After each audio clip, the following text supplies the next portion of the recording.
Hello भाई लोग, मैं हूँ फैक्ट भाई।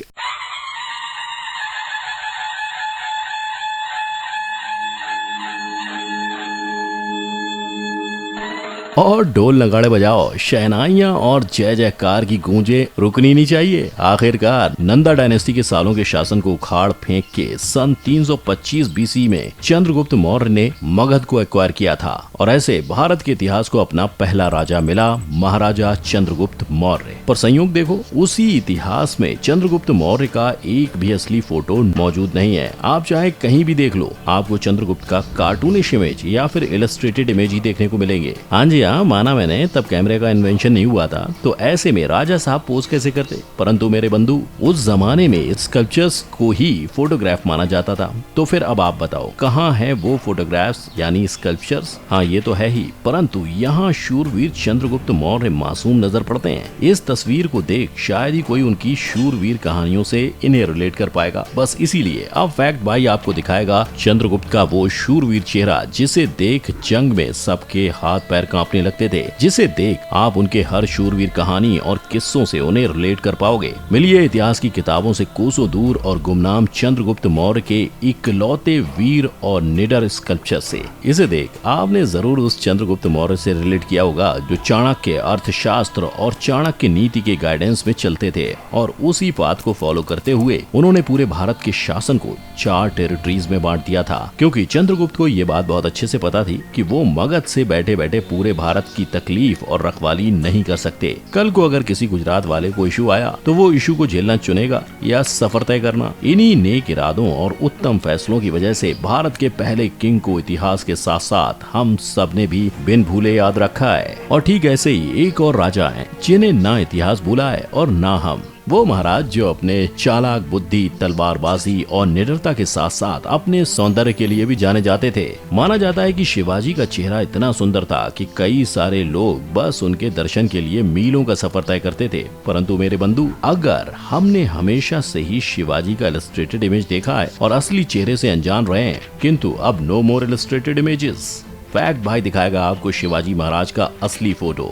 और अब तुम बताओ, इस चेहरे को देख कौन कहेगा कि महाराज अपने कैदियों के साथ क्रूर व्यवहार करते थे। शिवाजी के शासन में डोमेस्टिक वायलेंस, मर्डरर्स और रेपिस्ट के हाथ और लिम्स को लाठी मार मार के शरीर से अलग कर दिया जाता था, और फिर जननांग शरीर से लगा रह जाता तो उसको मरहम पट्टी किए बिना ही एक निवाला भी दिए भूखे मरने के लिए छोड़ दिया जाता था। ये सब करने का केवल एक अर्थ था कि शिवाजी के होते हुए सारी औरतें सेफ रहें। Also let me tell you, ये इकलौती बात नहीं है जिससे आप अनजान थे। अगर मैं आपसे पूछूं कि शिवाजी महाराज का सबसे बड़ा दुश्मन कौन था, तो नाम आएगा औरंगजेब। पर अगर मैं कहूं कि एक वक्त ऐसा था जब शिवाजी ने औरंगजेब को मदद का हाथ दिया था सो दैट वो बीजापुर पर जीत हासिल कर सके, तो मानेंगे? वेल, मानना पड़ेगा, क्योंकि ऐसा असल में हुआ था। और जब शिवाजी और औरंगजेब बीजापुर की ओर निकले तब चीजें बैकफायर हुई। Result, Bijapur wasn't conquered. अब अगर औरंगजेब की बात छिड़ी है तो मुगल्स की बात होगी, और ऐसे में मुगल्स के और इंडिया के लास्ट किंग बहादुर शाह जफर द्वितीय को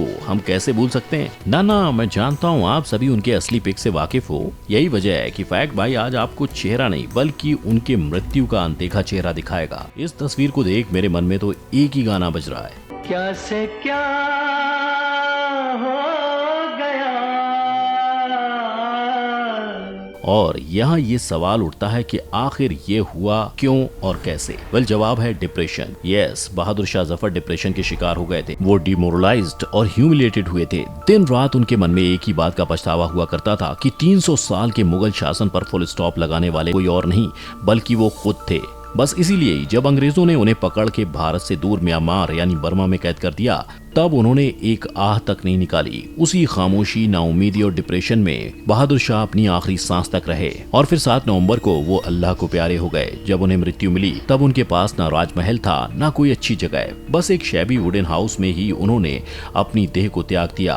और इसे विटनेस करने के लिए उनके परिवार के 2-3 लोगों के अलावा कोई नहीं था, क्योंकि ब्रिटिशर्स नहीं चाहते थे कि भारत में बहादुर शाह की मृत्यु की कानो कान किसी को भी खबर हो, नहीं तो राइट्स होने के चांसेस बढ़ जाते। बस इसीलिए उन्होंने खुद ही बहादुर शाह को दफना दिया था। किंतु ना, भारत के लास्ट किंग के मौत को छुपाने के अलावा भी कई ऐसे राज हैं जिनको ब्रिटिशर्स ने छुपाने में कोई कसर नहीं रखी थी। लाइक आप यही देख लीजिए, ट्रेडर्स के रूप में इन्होंने वक्त के साथ कुछ भारतीयों को अपना नौकर बना दिया तो कुछ को अपनी सेना में भर्ती कर भारतीयों के ही खिलाफ खड़ा कर दिया। इतना ही नहीं, भारत में 1943 और 44 में जो अकाल आया था वो असल में मैन मेड अकाल था, जिसे ऑब्वियसली इन्हीं अंग्रेजों ने अपने मतलब के लिए खड़ा किया था। उनके मतलब के कारण करीब 40 लाख लोगों की जान खतरे में आ गई और लाखों लोग अपनी जान से हाथ धो बैठे। यही नहीं, इनफैक्ट अगर शशि थरूर मेंबर ऑफ लोकसभा की सुने तो ब्रिटेन 350 लाख इंडियंस की जान के कातिल हैं। और बात सिर्फ इंसानों की नहीं, हमारे एलिफेंट्स, टाइगर, लायन और क्रोकोडाइल की भी है। ब्रिटिश इंडिया में लोग ईस्टर्न पार्ट से इंडिया आया करते थे फॉर अ लॉन्ग वेकेशन, जो वेकेशन कम और हंटिंग ज्यादा था। स्टिल अगर इन सब को भूल हम उनके अच्छे कारनामों की बात करें तो उन्होंने कौड़ी यानी कि कौड़ी को एज अ करेंसी बंद किया और रुपी को इंट्रोड्यूस किया था। जी हाँ, वो कौड़ी जिसे आप खेल खेलने या नवरात्रि के कपड़ों में टांकने के लिए यूज करते हो, वो एक वक्त पे करेंसी हुआ करती थी कि मेरे पास एक फूटी कौड़ी तक नहीं है। अब आप सोचो, अगर ब्रिटिशर्स ने इस कौड़ी को 1805 में बंद ना किया होता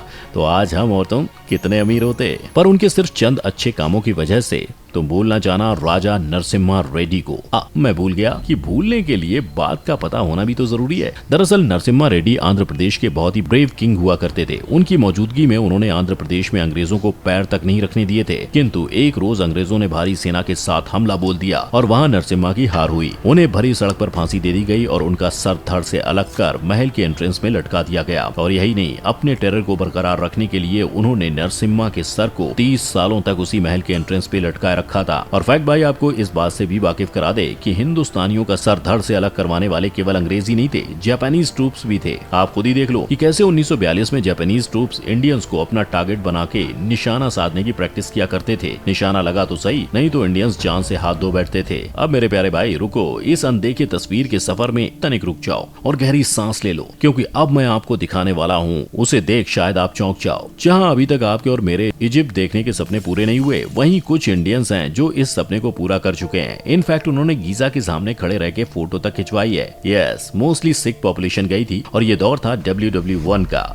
वर्ल्ड वॉर 1 के वक्त कई सारे इंडियन सिख सोल्जर्स लड़ाई के लिए भारत से रवाना हो गए थे। कुछ वापस लौटे, कुछ की लाशें तो कुछ के नाम या अता पता तक वापस नहीं आ पाया। गवर्नमेंट के रिकॉर्ड देखें तो खुद गवर्नमेंट भी इस बात से कई सालों तक अनजान रही थी कि वर्ल्ड वॉर 1 के वक्त इंडियन सोल्जर्स गीजा गए थे। जब उन्हें पता चला तो उन्होंने सबके नाम जोड़ने शुरू कर दिए और फिर तब जाके एक लिस्ट तैयार हुई। ये लिस्ट थी 26,000 पेजेस की, जिनमें कुल मिला के 3 लाख नाम मौजूद थे। और एक तरफ जहां इंडियन सोल्जर्स भारत के बाहर जंग लड़ रहे थे, वहीं एक जंग भारत में भी लड़ी जा रही थी, जंग आजादी की, ब्रिटिशर्स से आजाद हिंदुस्तान की जंग। जिन्हें कौन लीड कर रहा था बताओ, सोचो। करेक्ट, मोहनदास करमचंद गांधी, बोले तो बापू। और बापू के मूवमेंट, प्लानिंग और फास्ट से सभी वाकिफ हैं, किंतु क्या आप बापू के लाइफस्टाइल से वाकिफ हो? Well I am pretty sure नहीं होगे, किंतु आई प्रॉमिस अब आप हो जाओगे, क्योंकि फैक्ट भाई के हाथ बापू के कैंडिड पिक्स लग गए हैं। जहाँ एक तस्वीर में वो जादू मंत्र करते नजर आ रहे हैं तो दूसरे में वो लंदन जाने के लिए शेविंग कर रहे हैं। कहीं पे वो धोती के संग लाइफ जैकेट पहन रहे हैं तो कहीं पे सरोजनी नायडू को मदद कर रहे हैं। इन शॉर्ट, हमने गांधी का जो सुना था वो बिल्कुल वैसे ही है। परंतु अब मिलिए इनसे। बिन बोले आप समझ चुके होंगे मैं यहाँ किसकी बात कर रहा हूँ, नेहरू जी के अफेयर की। जी, नेहरू के कहीं पे निगाहें तो कहीं पे इशारे। शादी हुई उनकी कमला के संग, लेकिन उनके दिल में बसती थी लॉर्ड माउंटबेटन की वाइफ एडविना माउंटबेटन। और ये बात फैक्ट भाई बस तस्वीर देख या हवा में की गई बातों को सुन के आपको नहीं बता रहा है, इसके सॉलिड प्रूफ्स हैं जो खुद एडविना की बेटी ने अपनी लिखी हुई बुक में लिखा है। उसने लिखा था कि उनकी मॉम एडविना और चाचा नेहरू के रिलेशंस थे। वो दोस्त के साथ साथ एक कपल भी हुआ करते थे, जिसकी खबर लॉर्ड माउंटबेटन को भी थी, परंतु उन्होंने कभी कोई सवाल नहीं उठाए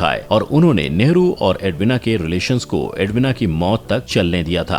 अब बेटी ने तो अपनी बुक में ये भी लिखा है कि उनके फिजिकल रिलेशंस नहीं हुआ करते थे, किंतु दोनों ट्रिप्स में जरूर साथ जाया करते थे। सो असलियत से अब कोई भी वाकिफ नहीं है। मीनवाइल जब इस रिलेशन और असलियत पे हग ग्रांट ने मूवी बनाई थी तब उसे सेंसर्ड कर दिया गया था। अब जो हुआ सो हुआ। खुशखबरी ये है कि एडविना अपने पति के संग 1947 में अपने देश वापस लौट गयी और उसी के संग हमें आजादी मिल गई। In talking about their last journey तो फैक्ट भाई आपको मोस्ट अनसीन पिक्स जरूर दिखाना पसंद करेगा। ये ब्रिटिशर्स उसी गेटवे ऑफ इंडिया से वापस लौट रहे हैं जिसका इनॉग्रेशन इन्होंने खुद किया था।